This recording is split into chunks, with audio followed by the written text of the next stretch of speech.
So let's start with the Lakers' loss, though. All 5 Memphis starters scored in double figures. Why? They weren't sitting around staring at Ja. Talent and value are 2 different things.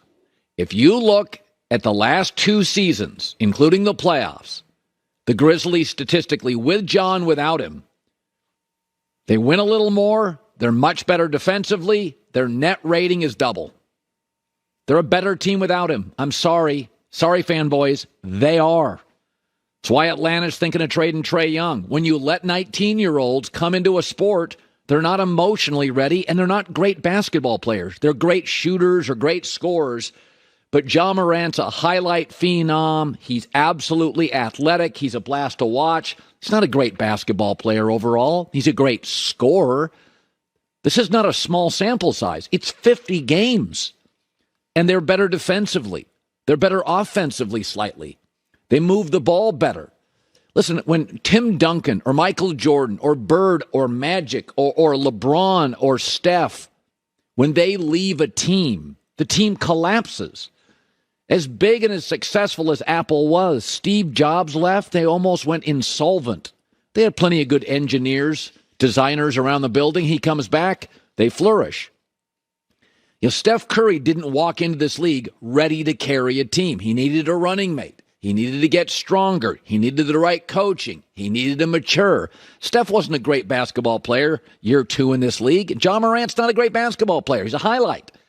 He leaves, they're better. 50-game sample size.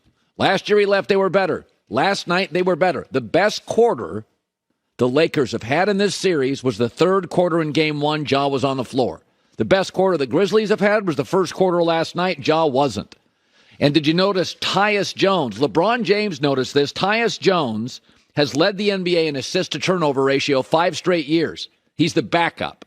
So you get fewer turnovers, you get more assists, you get better defense, you get more passing.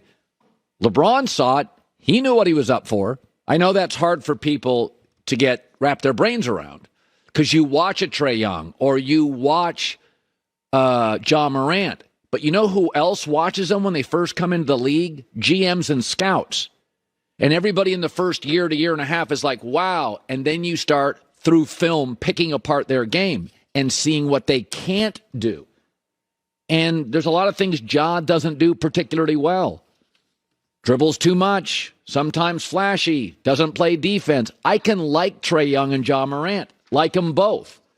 But there is a difference between value and talent. He's talented.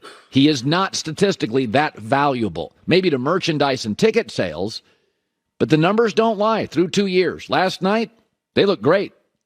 They passed. They moved. It's not a shot at Ja Morant. It's a reality check for the fanboys and the people who vote on awards that confuse value and talent.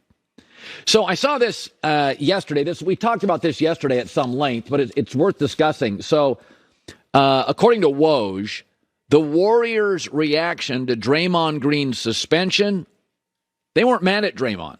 They're livid that the league suspended him. They understood the technical. Sabonis got 1. Draymond got 1. They're not mad at Draymond. They're mad at the league. By the way, when Draymond punched Poole, Kerr said it. He was mad the video got out. Okay, they know what he brings. They don't have 4 titles without him. You and I have much more access today than the Michael Jordan era. But if the video ever surfaced of Michael Jordan punching Steve Kerr, you would have lined up to defend him. Michael's a winner. Michael's relentless. Steve Kerr's got to understand his role. That's what you would have said. How do I know you would have said that? Because that's what you said when Bobby Knight choked a player, Patrick Reed, and video surfaced.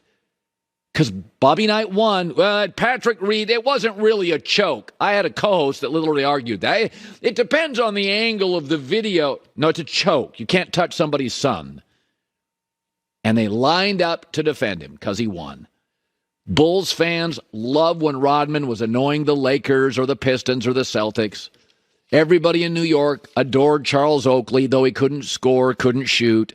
Everybody loves the obnoxious attorney when he's defending your case. In the end, for all the access people have today, and we have a lot, we probably have only 10 to 15% of the access the Warriors do.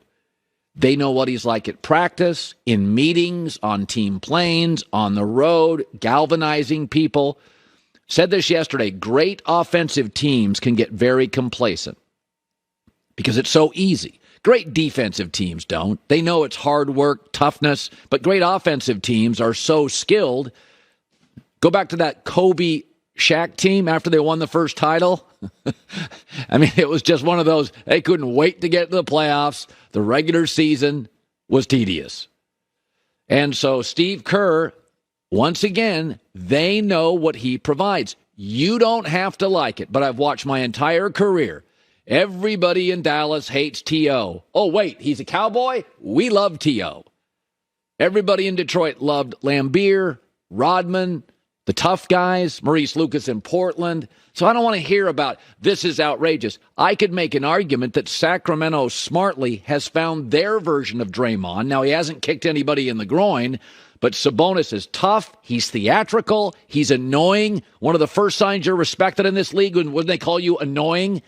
He's writhing in pain. He's theatrical. He uses the ball the Warriors are claiming now as a weapon to bang on guys. He's all elbows. Again, he hasn't kicked anybody in the groin, but he's becoming a little bit like all championship teams have. Kind of an annoying big guy who cleans the glass and takes the tough assignments and gets into the other team's head. Inside the building, Steph's 1 and Draymond's 2. He's the tough guy for a finesse-shooting, highly skilled team. Colin, you just defend him because... No, I defend him because great teams... Dylan Brooks in Memphis, they've found their guy. They're not winning yet, but there is value in this. The game's gotten more finesse. It's more about shooting. Nobody bangs away. Everybody pulls up for threes. You need a tough guy. You need an edge. Draymond provides it. Hi, everybody. Thanks for watching. Subscribe here to get the latest from the show. Also, be sure to check out more of the best clips from The Herd or go watch a few segments from other shows on FS1.